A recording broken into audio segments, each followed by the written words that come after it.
This is the Podcast Express, and we're talking to whoever's listening out there. Welcome to 5 Minutes of Trouble, the only podcast on the internet that discusses the John Carpenter film Big Trouble in Little China 5 minutes at a time. I'm Josh Horowitz from www.wingkong.net. And I'm your co-host, Brett Stillo, in the passenger seat, riding shotgun. I'm hanging back in the middle, and it's me, Steven, representing Vundablog.com and the Vundacast podcast and the BTiLC podcast. Yes, welcome to the podcast, Steven. You are one of the first of many discussions of Big Trouble in Little China on podcasting, but you're certainly one of the ones that helped me get started with your BTiLC podcast. So thank you very much for agreeing to be on the show. My pleasure, and you know, like so many great things start with just, you know, a small spark, and then, you know, it's off to the races. So I'm glad I could ignite the podcast fire within you. Yes.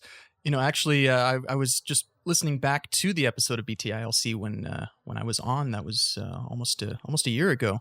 And I realized that I think it was you that actually came up with the idea of the Podcast Express. So thank you very much for that inspiration. It lodged somewhere in your subconscious, but it was just everyone was waiting to grab at turning the Pork Chop Express into Podcast Express. That was no great feat. But you can have it, and everyone, please use the Podcast Express. Oh, yeah. Keep on rolling on. Excellent. And we got that royalty check for you. It's in the mail. The check is in the mail. Absolutely. Well, in this episode, we're talking about minutes 75 through 80 of Big Trouble in Little China.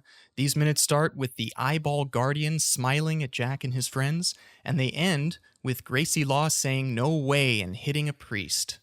And let me jump in. Is this the best 5 minutes of the movie? I would say this is my, like, looking at it out of context of the whole film, like, this is the most positive, like, most fun minutes of the movie, and it's hypothetically the climax of the film because it's all leading up to the marriage, and we got the marriage scene. That's right. In this 5 minutes. Yeah. We've got crazy looking monsters. We've got marriages. We got drinks. Yeah. The only thing this scene is missing from making it like totally like iconically Big Trouble in Little China is that there's no lightning effects in these 5 minutes. I believe, and that would be the one thing to take it over the top. Oh, Steven, I got you.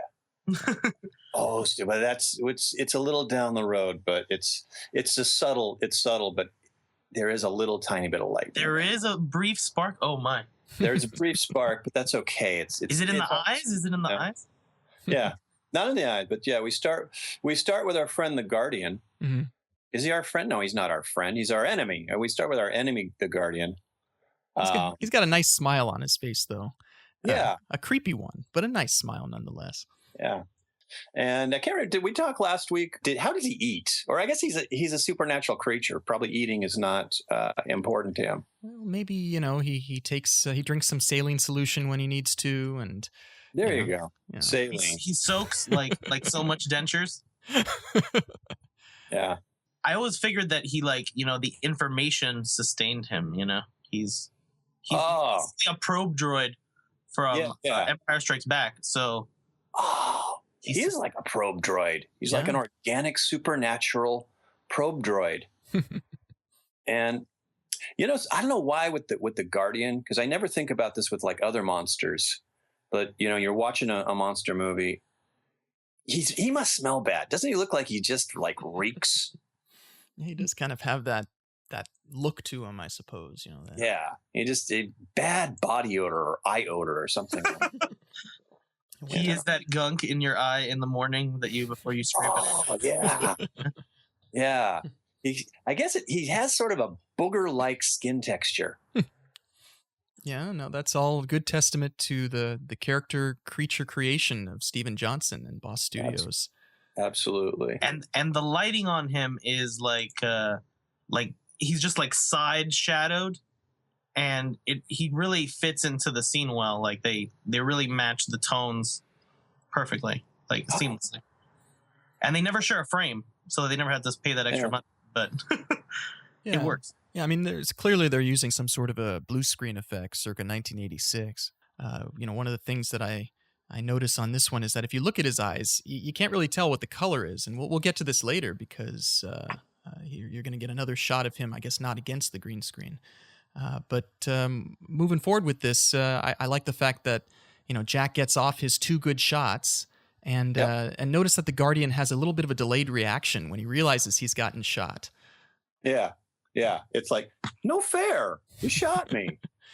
And then he does this cool little spin move as he flies off. Very video game-like, I felt. Very video game. And like, very Slimer-like. Mm-hmm. Very Slimer-like. Oh, man, if he's going to be their Slimer. I don't know. What would his ecto cooler be called? Guardian Grape, perhaps? Yeah. Guardian Grape. Or Ocular Orange. Ocular Orange. Ooh. That's the way to go. That's it. I was up all night thinking of that one, actually. So. And we got to patent that one. And then Jack says his line, never know till you try. Typical Jack style. And then they move off. And we find ourselves back in the Hall of the Infernal Judge. That was the name of the place with all the Buddha statues, as mentioned in the script. The interesting thing about this scene when we get to it is that it's one continuous Steadicam shot following through all the different parts of that set. So it's kind of neat. It wasn't 2 different areas. I mean, it's all one big set. And, showing off John J. Lloyd's cool set design once again. Yeah, exactly. Big Trouble is the way it's shot. It's in many ways, it's like a classic Hollywood movie. You have, well framed, everything's on a tripod or some kind of mount. But yeah, here's this, as you're saying, a handheld shot. And it's almost like a POV. It's like, oh, I guess this is what one of the Chang Sing soldiers is seeing from the ground up. And, and as you're saying, you feel like it's Carpenter or someone saying, this set is so badass. Let's just show the audience what it looks like from our perspective, our point of view. Totally. And it would have been really cool to just be able to walk through all that. Oh gosh, yeah. Oh man. Yeah, it reminds me there was actually a behind the scenes picture that I've seen where they get a bunch of the cast and crew, and including Victor Wong, who plays Egg Shen, and they're just standing right next to all of those Buddha statues with their stomachs out, just like the Buddhas. We'll have to put that picture up on the truck stop. But yeah, it reminded me when we see the scene. As I recall, I think you can see James Lew in that shot. So I would imagine that photo was taken about this time when they were on set, just all goofing around in between takes. Yeah. Yeah, no, it could be. It really makes you feel like you're a Chang Sing, you're in the gang. It really draws you into the adventure and puts you like first person in the adventure along with Jack and Egg. Yeah, absolutely. Yeah. Now, Jack thinks that this is a setup. Where is everybody? But interesting, I was taking a look. Stephen, I have a copy of the W.D. Richter script. I keep going back to that one because there are some differences from what we see in the film. And in the Richter script, it actually isn't as easy as we're seeing it here. There's actually a whole sequence that involves the spiked door that leads into Lopan's Buddha room, which is closed. We saw that spiked door before, but it turns out that they notice it and they're like, danger, because it looks like it's poisonous. And in this one, so they're with the Chang Sing, which are called the Sui Sings in the script, and then a whole bunch of the Bing Kong, which are the Wing Kong and ours. So the Bing Kong and Rain actually show up in the hallway, and there's another charging scene just like we had in the alley. So suddenly we got the Chang Sing striking against the Wing Kong, and they're having this big fight. And meanwhile, Egg tries to open the spiked door. He actually takes off his shoe. He triggers the spiked door. It opens, and they run through while all the fracas, all the melee is going on. And then after Jack, Egg, and Wang get through, Jack slams the door shut, and then you see another shot where one of the Wing Kong, he goes against the door as he tries to slam it shut, and he gets impaled by Jack on one of those spikes. Excellent. I was hoping you would say somebody would get impaled. If you have the door with spikes, somebody better get impaled. No, I feel ripped off. I wanted that. That would have been a cool fight scene, and and an impalement to top it off. So they could have put a Wilhelm scream there; it would have worked perfectly. But Ultimately, pacing, I think, won out, and they decided to move it along. So one of the interesting repercussions of that, if that had been in the script, that would have meant then that there would be no Chang Sings accompanying Jack Wang and Egg. And that's the way it goes in the script. I think it's a lot more interesting that the fight happens during the wedding scene with the Chang Sings there. So maybe they were saving them for later. They figured it would be stronger to have them in that big fight. Yeah, I'd have to agree there, because we're coming up on, that scene is coming up when it's go time, and yeah, it's better to have everybody's yelling and screaming. It's fun. So okay. Good idea. I retract my statement. This is still the most perfect movie ever made. So, but then we do get a good transition where Jack asks where, and then we hear this dramatic chord and the shot of the Great Arcade, as it's called. That's the area where the wedding is going to take place, and that transitions over to there, and we get this great set. I think we can probably describe it as a cross between Temple of Doom and an episode of Miami Vice. Yep. We've got that skull entrance with the green, pink, and blue neon accents, and it just sort of echoes the whole idea of Chinatown with its neon signs that we've seen in previous scenes in the film. The Dragon of the Black Pool sign, stuff in the alley. Very neat stuff. It's really the set that's most designed in a way where it's like, this set only could have been designed in the 80s, trying to be something old world like. This is what an immortal spends 500 years dreaming that his mess room is going to look like. Yeah, a good point. And yeah, it's, as we've been saying all along, it's a very neon kind of movie, and this is the capper. This is the little plastic low pan that glows in the dark on top of the wedding cake. And I gotta say, what a dream it is to be married to Lopan. Because I don't know about you guys, but I got engaged a year ago, and I'm currently in the wedding process. Oh, congrats! And, I think Lopan made a good call by not having to send out too many RSVPs. It was a very quick engagement. And, by the end of the weekend, he was done. Technically it's two weddings too, because it's two brides that each counts, right? Yeah, that's right. Yeah. You keep it simple. You just have the minions, some of the monsters. One thing I love about the scene, is everybody's here. Mm-hmm. You've got Gerald Nakamura, you've got Al Leong, you've got the monsters. And the brides are already there. It's Lo Pan who shows up. Yeah, they wait for him at the top of the escalator. And now, Josh, this is a true test of your super knowledge of this movie. Okay. Because I never really thought about this guy before, but there's the priest. Yes. The guy officiating the wedding, and do you have any idea who that might be? Have you IMDb'd him? Do we have an ID on him? I don't have an ID of them. There's actually two priests, one on each side of the different brides. Oh, yeah. From the script, they're just described as Wing Kong elders. So I guess they're the last generation of Wing Kong gang thugs. They got older. They took to the cloth, and here they are, doing the part of rabbis, essentially. I think it's also of note that this is the first time that we see the escalator, and Lopan opts out of hovering down and takes the actual escalator ride down. That's right. Yes. Yeah. It would have been kind of a good dramatic entrance, though, if he had actually started flying in from the top, almost circus-like. He comes, the big spotlight, the music starts, it starts playing Celebrate by Kool and the Gang, and he makes it. He's preparing for his humanity. He's like, I'm going to have to settle into this whole escalator walking thing down the aisle. It's such an interesting, odd thing to have in the set. It almost reminds me of something you would have seen in Rocky Horror. Yeah. And but it just adds to the, it's epic, it's big, but it's also kind of funny.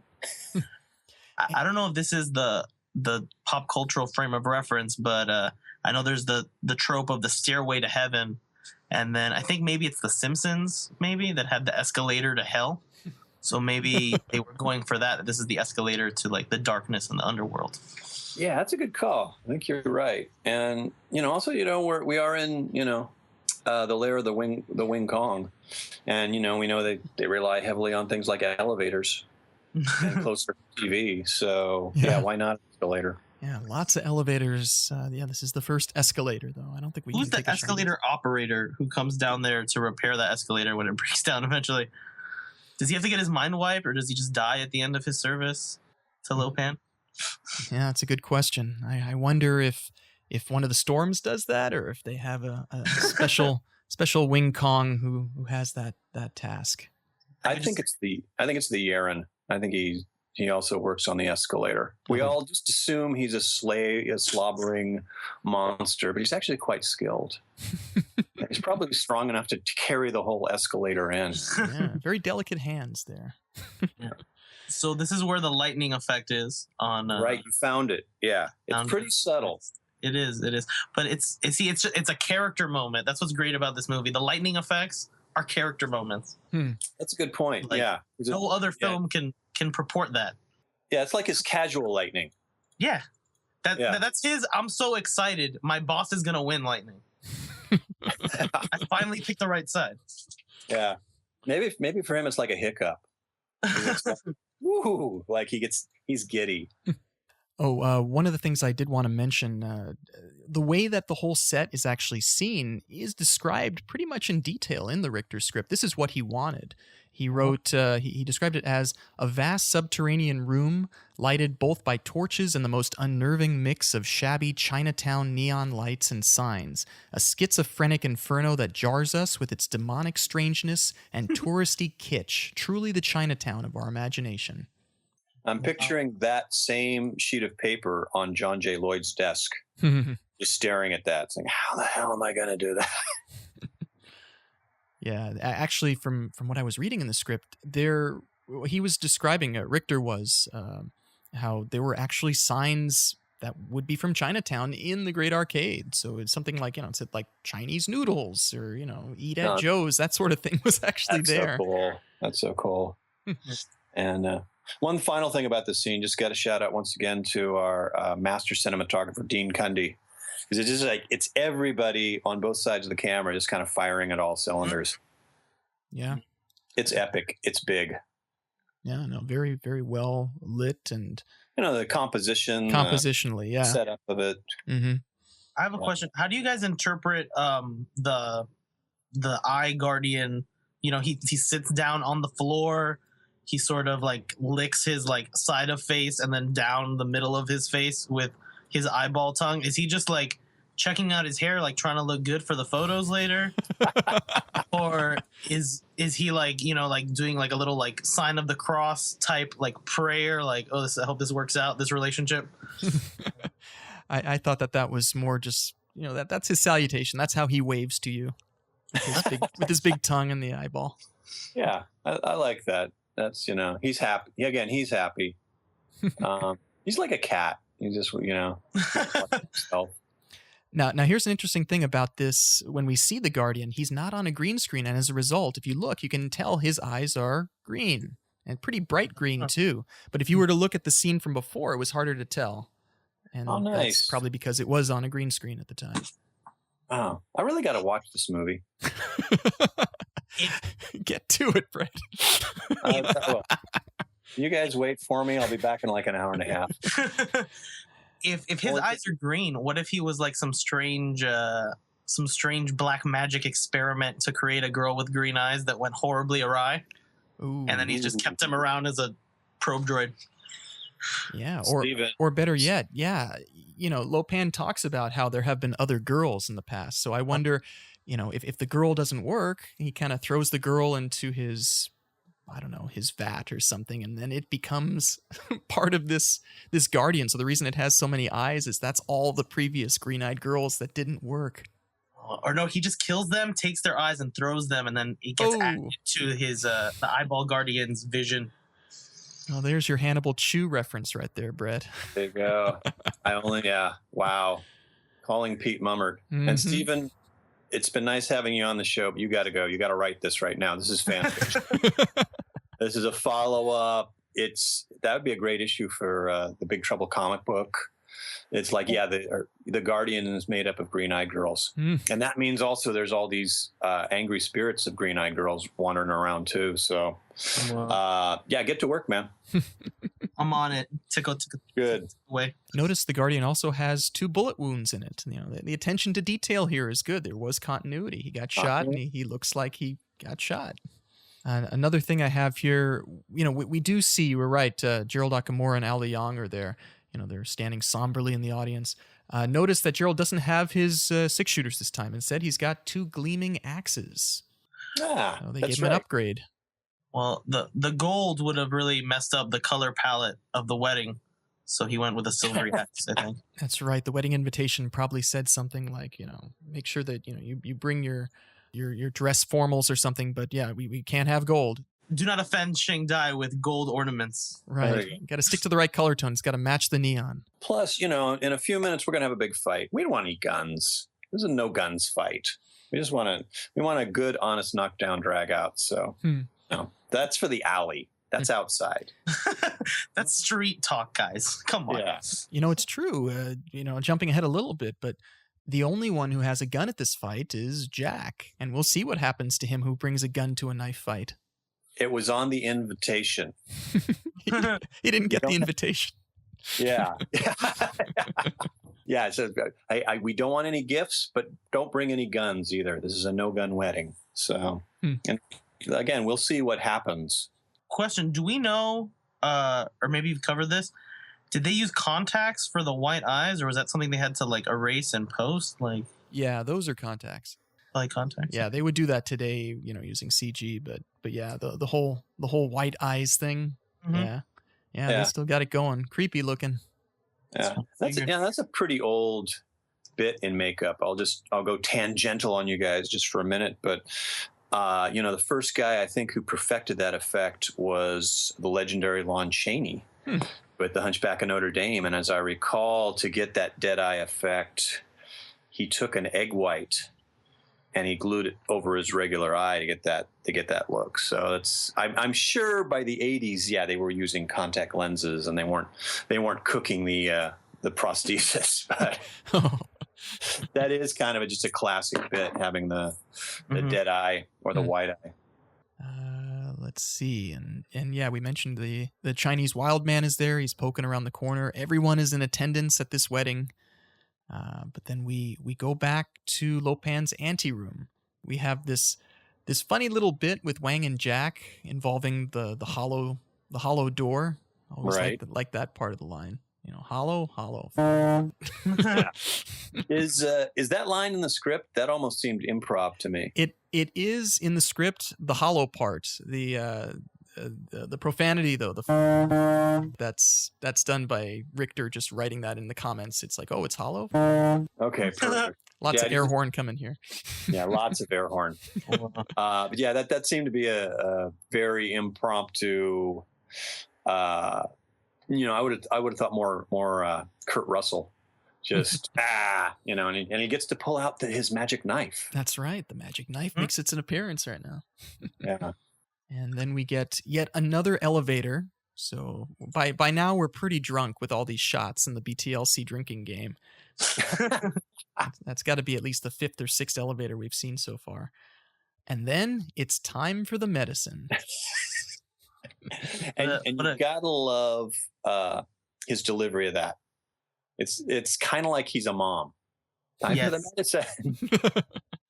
Your spoonful of sugar, kids. Come on. Yeah, we get eggs gourd, and he's pouring out the smoking 6 demon bag drink. And I was kind of surprised. You know, Jack seemed like he was pretty much on board, pretty brave at this point. But when he sees that drink, he starts getting skeptical and scared. He's asking a lot of questions. You know, what's in this stuff? Yeah, that's like a classic Hollywood movie trope. You know, here's the cup, and there's like steam and smoke coming out of it. It's like, what? I'm supposed to drink this? Mhm. You know, it's like a classic magic potion shtick, Mhm. and you know, he just plays it up. Yeah. But Egg has his great line where, he asks what it is, and it's huge buzz. I didn't actually know what he said when I was a kid. That didn't come until years later, and I realized, oh, okay. Right. You know, in watching this scene, never noticed this before, but you hear the Chang Sing guys kind of gather around, and you hear them mumbling things. I could swear one of them says coffee. It's probably, you know, Mandarin or Cantonese, but I again, watch it again. Maybe it's just my old ears, or maybe I just wanted him to say, "Hey, coffee." But I could have sworn I heard somebody say coffee. But imagine his surprise when he drinks the Six Demon bag instead of his cup of Sanka. Sanka, wow, that takes me back.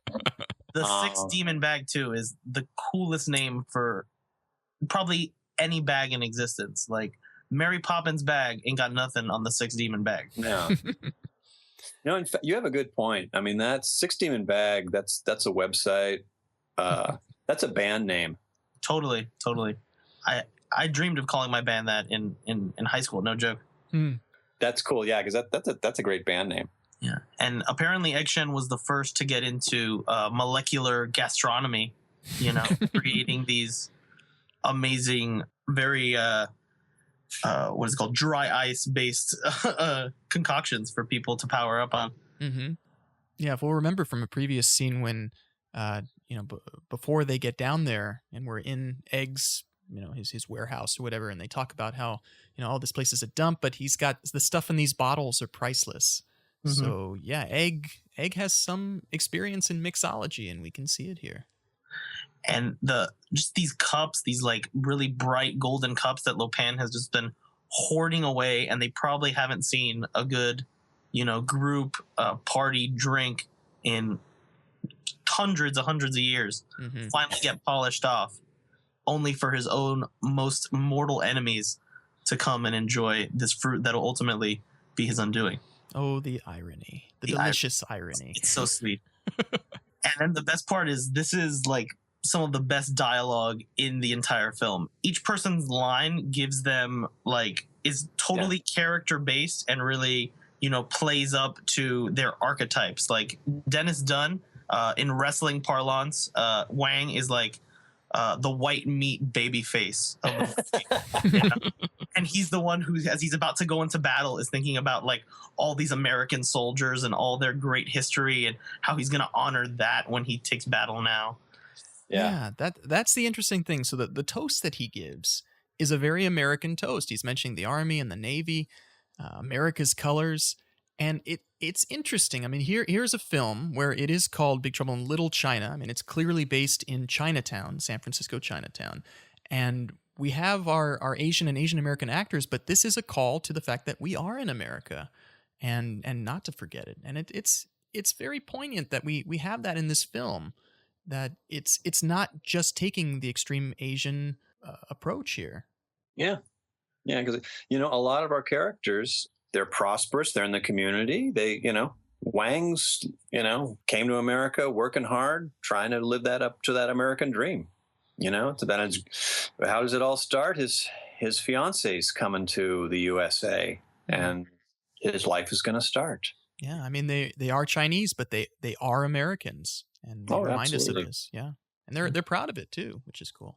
And Egg's dialogue, him saying wind, fire, and all that thing, like that's just like that's poetry. You cannot be more real than just. I put so much stuff in here. Don't make me list it all. It's just all that thing, stuff makes you magic. Yeah, I mean he tells it like it is. He describes the water underneath Chinatown. It's not oil, it's black blood of the earth. And this stuff has wind and fire. He tells it like it is. Yeah, and the wind apparently makes you fly around, and the fire apparently makes you vanquish your foes. That's all you need. Mm-hmm. After he gives the toast, Jack's fear seems to go away at that point. He's able to finish the toast along with Wang. It seems like this is something they've probably done before.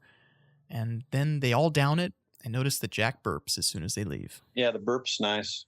And Egg's face, he uses his palsy and his eye to such great effect when he just sips down the drink. It's as if you can see the energy like flowing up the side of his face into his body out of the cup. That's probably one of the best, my favorite, like someone taking a swig of something. Like every time I take a shot, I always hope that I look as cool as Egg Shen drinking 6 demon magic bag shots. Yeah. It's a very manic scene, and it just seems like every actor there is playing it up and hopefully having a good time with it, because the delivery of the lines and just there's a lot of energy here. Actually, on your first episode, you guys wanted to talk about that line. Yeah. Remember, but you guys wanted to bring it up, and then you're like, no, we'll save it for this moment. And finally, we're here at this moment. This is the moment. We're here. Yeah. And it's just, that's the T-shirt franchise right there. That's to me, that is the line delivered perfectly. The smirk is there, and again, he's perfectly lit, and it just kind of it's right up there with Call the President. Mm-hmm. I think I've probably given that toast before at different parties growing up. Nobody knows where it comes from unless they do, and then they laugh. Now, speaking of where it comes from, both Wang's line and Jack's line, is any idea where the source of that was? Was that purely out of, say, Richter's head, or is that from another movie? That's in the script as written, the toast. Yeah. So I don't know where it came from, but it's pretty cool. We got to find WD and ask him, where did those lines come up? There's a certain cadence and a tempo there that reminds me of the dialogue in Buckaroo Banzai with, the deuce you say. And lines like that. So, listeners, if anybody knows, we're playing another listener contest here. You get a green eyeball if you tell us where the origin of those lines might be. I want a green eyeball. Hold on. Oh, there he goes. Okay. Well, there's like a military toast etiquette, so that's probably what W.D. Richter was going for. I found one on it's on Etiquette Scholar. Okay. Etiquette Scholar. Etiquette Scholar. Apparently, that's a thing. Don't tell your mom, or else she'll have you looking at it all the time. But there's apparently a military toast that goes, "Here's to American valor. May no war require it, but may it ever be ready for every foe. Here's to the Army and Navy and the battles they have won. Here's to America's colors, the colors that never run. Here's to the land we love and the love we land. Toast to the battle. Toast to the Army." Yeah. Well, there it is. I can picture that. That does sound like, all you need to follow that up with is some John Philip Sousa music. I'm picturing these, these military guys in very fancy dress uniforms, very 19th century, Victorian, and they've all got handlebar mustaches, and a toast, sir, to the flag. Two sweethearts and wives, may they never meet. Exactly.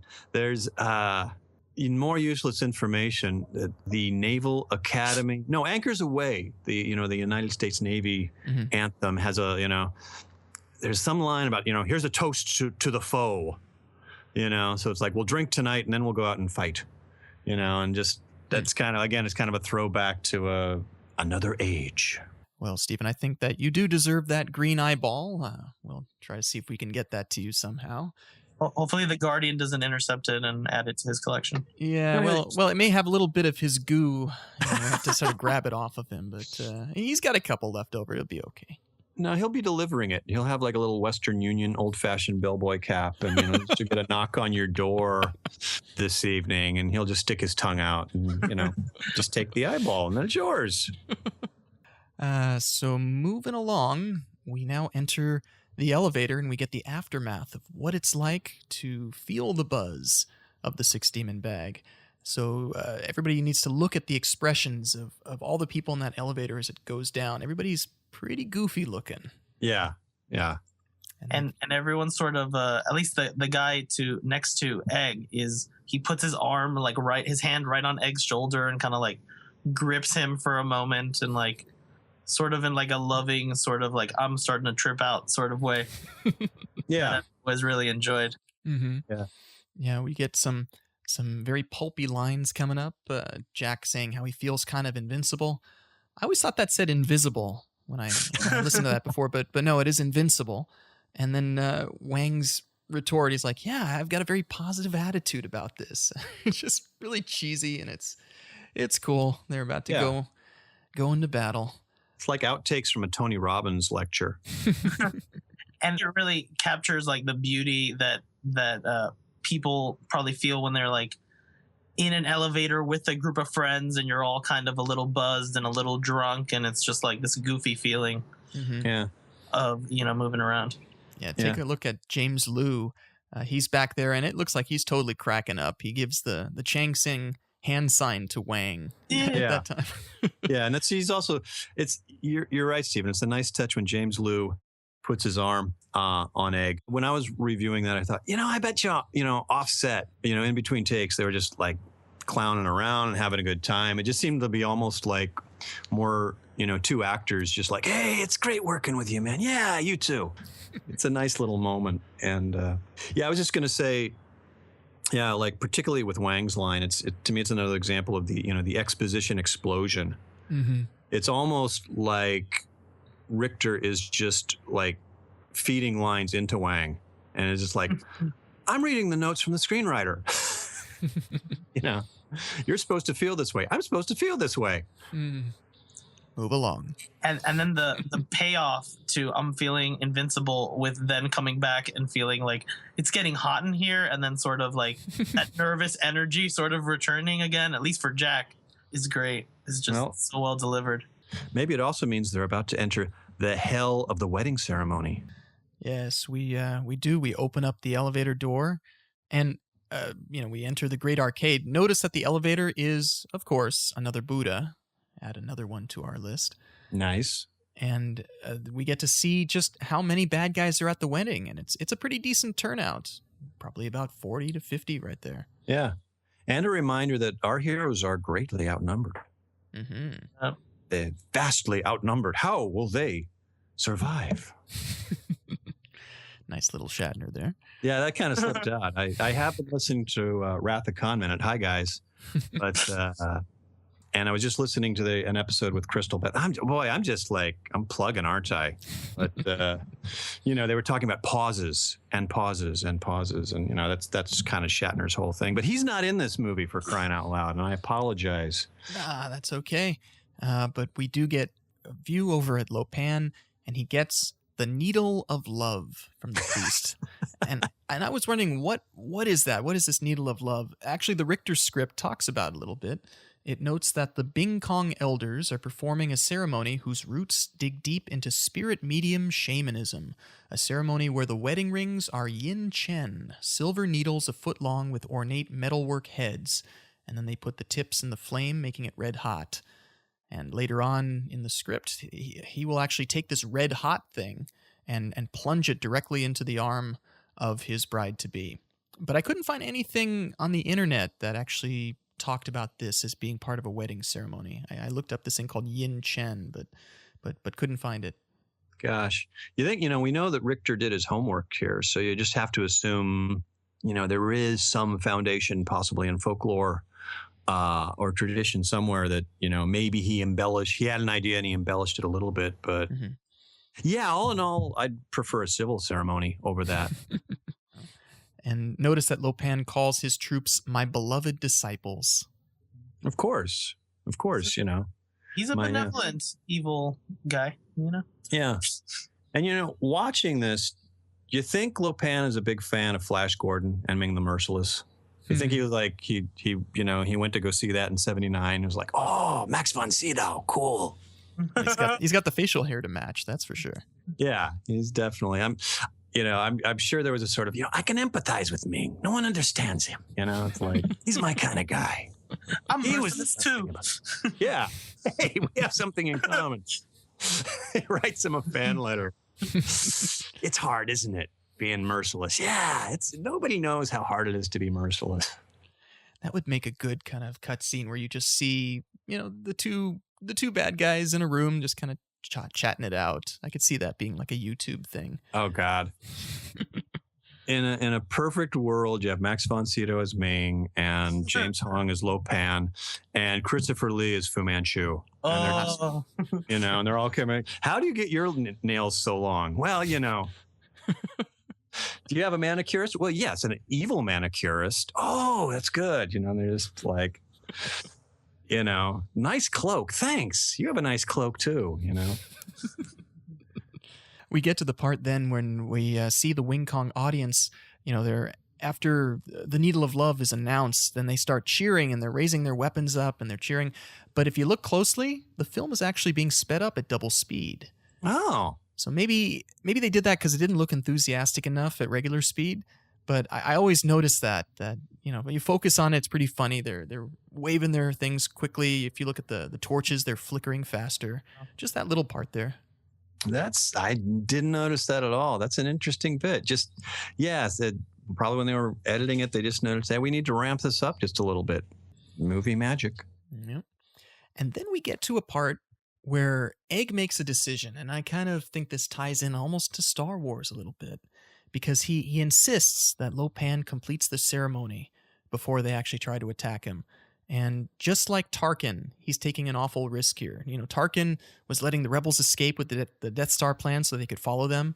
Right. So if he lets them complete the ceremony and they can't destroy Lo Pan, then the result is Lo Pan rules the universe from beyond the grave, or checks into a psycho ward, whichever comes first. That's an interesting point. We can see ultimately it worked out better for Egg than Tarkin. Yeah, I mean, true. They can't truly kill him until he's flesh, but yeah, if I guess if they decided not to at that point, then the ceremony would have been interrupted, and then they wouldn't have been able to get Lo Pan. So yeah, the risks we take. Yeah, and it kind of, it kind of hints why Jack is there. He's got the magic knife. I don't want to spoil anything coming up, but because again, Jack's let's just shoot him. And it's like, no, it's not that easy. You got destiny here. Nothing is said overtly, but it gives me pause to thought about something that's coming up in a moment. But I will wait. I will save it, and we will move on. Well, if we watch moving on, watch Susie Pie at about 4 minutes 18 seconds into these 5-minute clips, you will actually see her wince. And from what I've read online, James Hong actually accidentally hurt her arm when he was struggling to insert the needle. Wow. And he did pinch her. Ow. And that did hurt her a little bit. Ouch. Yeah. I'm never going to watch it again the same way now. Feel some empathy. It is a reminder that, much like, Jack is this, wannabe superhero. Lo Pan is this beleaguered supervillain. Here's this ceremony and this ritual, and it's very vast and elaborate. And at the key moment, he's like, he's having trouble with the needle, and it worked in rehearsal. Or he goes out and does a cool entrance, and then he just gets hit by a truck. Yeah. Man. Never thought of it that way. But it's just like, you ruined my entrance. That's why he stole the truck. Jerk. It embarrassed me. How dare it? Yeah. And then we see, after the needle is inserted, we see Lo Pan has blood on his fingertips. And watching this as a kid, I wasn't quite sure what this was all about. I used to think that maybe that was Miao Yin's blood dripping on him. But I guess it's just supposed to be, now that the ceremony's done, that's blood coming from his own body. Yeah, that's a good point. I think he's becoming corporeal. He's solidifying, and hey, if I hadn't bled in 3,000 years, I'd be pretty excited. And if you look at him, he does start to have a little bit more of a flesh tone as these scenes progress. Later on, when he becomes fully flesh, then he's truly there. But yeah, he's still kind of half there at this point. But things get interrupted because the Guardian notices the heroes and he makes his mental contact with Lo Pan, complete with a really neat sound effect to indicate that that's happening. I also noted that once the Guardian gets stabbed by Wang, listen for the Scooby-Doo sound. Ooh, okay. It's like, roar? That is a total Scooby-Doo sound. I love that juxtaposition of stabbing Miao Yin and then stabbing the Guardian in the face. Mm-hmm. You know, that sort of symmetry of stabbing things that a 13-year-old boy could appreciate.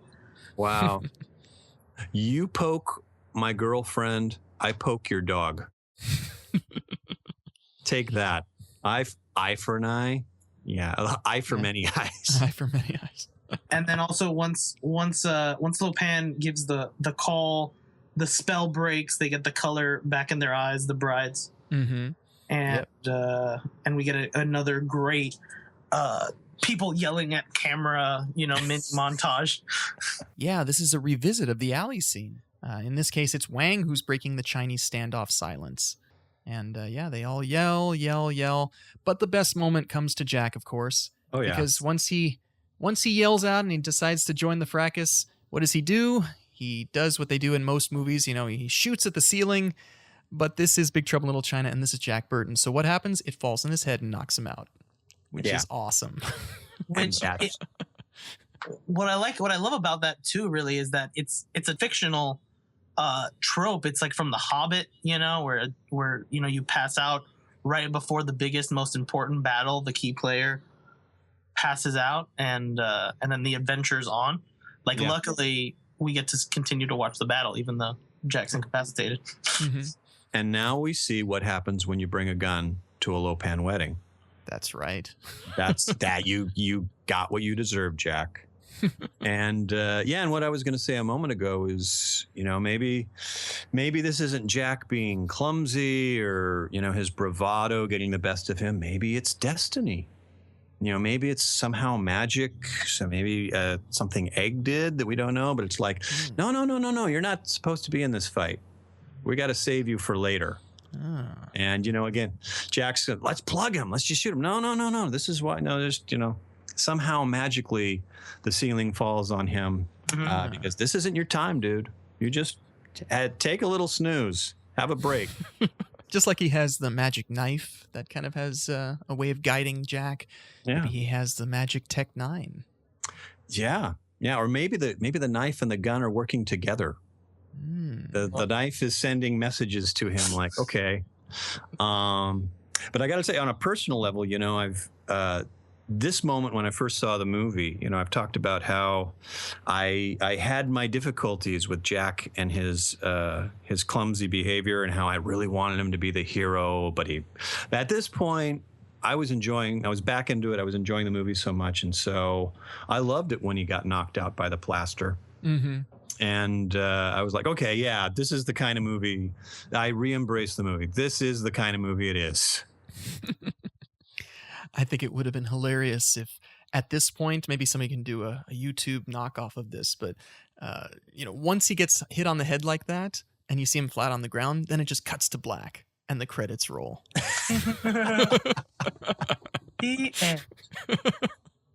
Yeah, in a way. What if they had managed to defeat Lo Pan without him?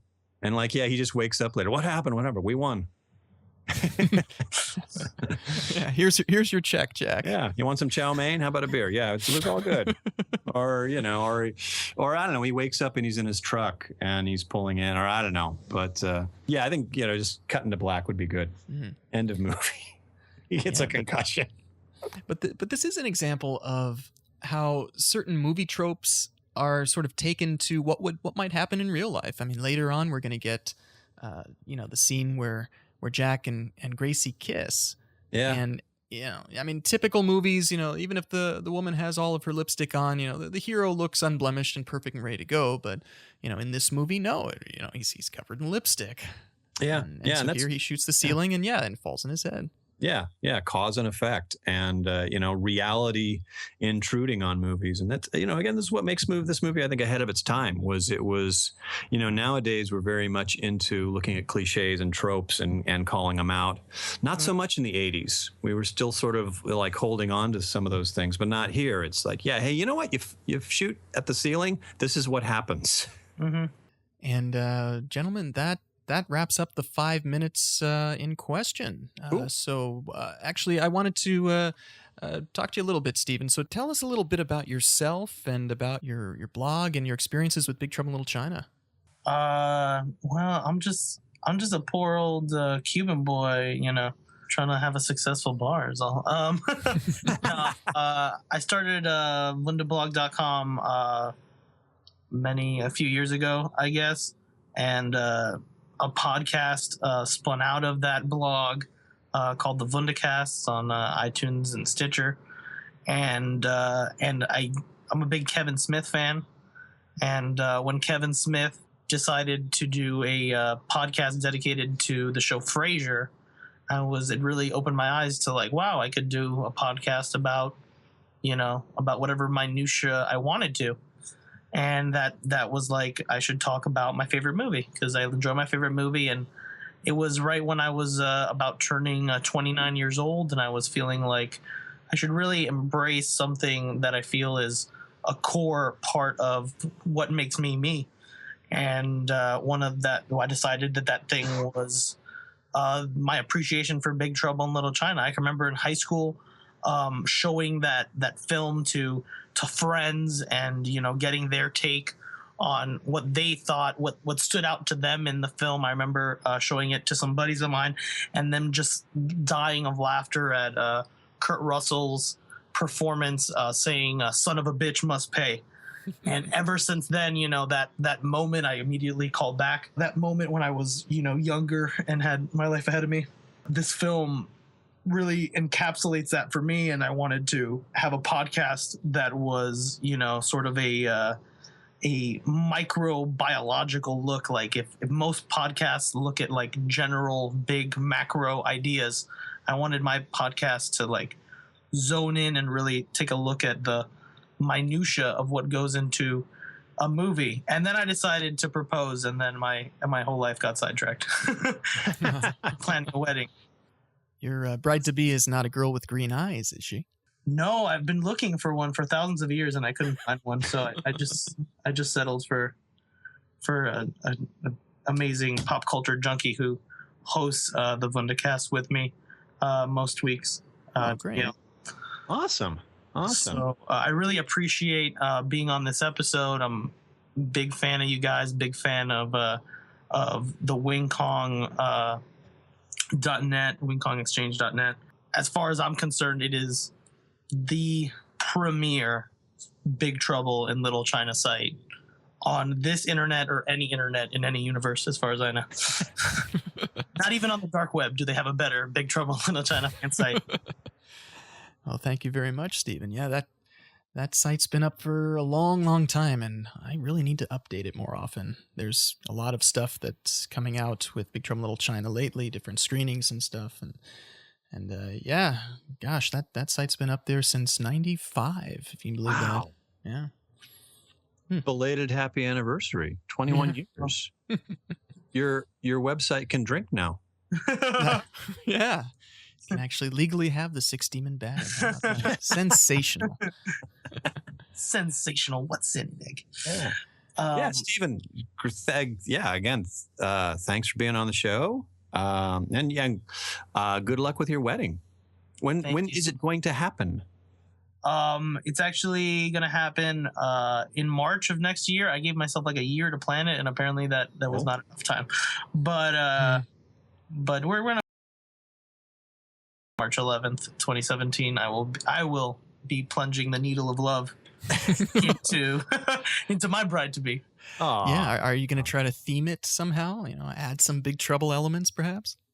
I've tried, and so far the only element I've been able to successfully bring into the mix of the wedding successfully is Star Wars. Mm-hmm. I actually had a Star Wars marriage proposal.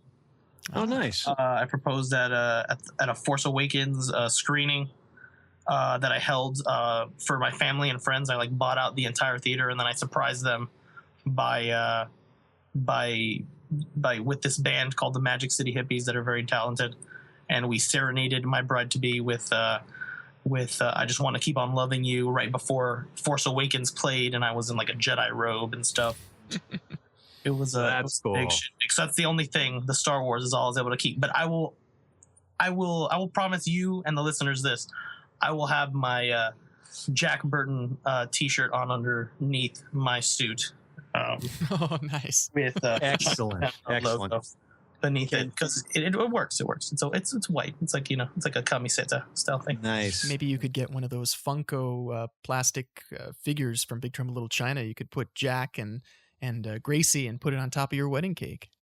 You're trying to get me divorced, Josh. Baby steps. Well, I hope you have a wonderful ceremony. But will you do me one favor? Just Sure. Don't bring a Tech 9. There's no need for no guns at the ceremony. You don't want to get knocked out by a piece of plaster. So just leave the Tech 9 at home. Good call. Can have a knife in your moccasin. Good call. Silver axes only, please. Silver axes. You must. Well, thank you very much, Stephen, for coming on. Let me do some of my final plugs here. Please visit us at 5minutesoftrouble.com. Check us out on Facebook at 5 Minutes of Trouble and at Twitter at 5 Minutes Trouble. We also have our truck stop on Facebook where you can join the conversation. And if you can, please tell your friends about this podcast. Give us a nice rating on iTunes. We're also on Stitcher. And I want to give a shout out to all the other great Minute podcasts out there. Everything from Star Wars Minute and Indiana Jones Minute to Alien Minute, which finished not too long ago. There's a whole bunch right now. There's the Burbs. There's what are some of the other ones that are out there, Brett? Well, coming up for 2017, we're going to have the Rocketeer Minute. Very excited about that one. Our good friend Jim O'Kane. And also we're going to have the Die Hard Minute. Oh, that'll be in time for Christmas. So it's one of my favorite Christmas movies. And yeah, we've got Airport Minute. We've got Caddyshack Minute. Lord of the Rings Minute. Lord of the Rings Minute. I don't think I'm allowed. There's one I heard a rumor about, but we'll keep that one under wraps. But I've heard rumors. They're coming, folks. Wait, under wraps? You mean the Mummy Minute? That's a good one. Somebody needs to jump on that one. And folks, if you aren't doing a Movie Minute podcast, there's no excuse. Just find your favorite movie, go out there and start doing it. We really need a Gremlins Minute. We could go on and on. Stephen, you're excellent podcast. You need to have a Movie Minute though. When Josh brought up this idea on our first episode of BTiLC podcast, I scoffed at it and I was like, "Who needs such a rigorous format?" But in retrospect, I think the format may be the key to success, to keeping you sane. I'm a big fan of the format. Yeah, no, it seems to work. Our digest of 5 minutes, but yeah, you can check out all the other Movies by Minute websites, all the podcasts out there. I think it's just moviesbyminutes.com. So that's it. So any final words, gentlemen? All good here. Steven, you want to drive the pork chop? Sure, I'll take the wheel. Go for it. May the wings of liberty never lose a feather. And let's clink those glasses and take them down, boys. Awesome. All right, sounds good. This is the Podcast Express signing off. Tune in next week for another 5 Minutes of Trouble.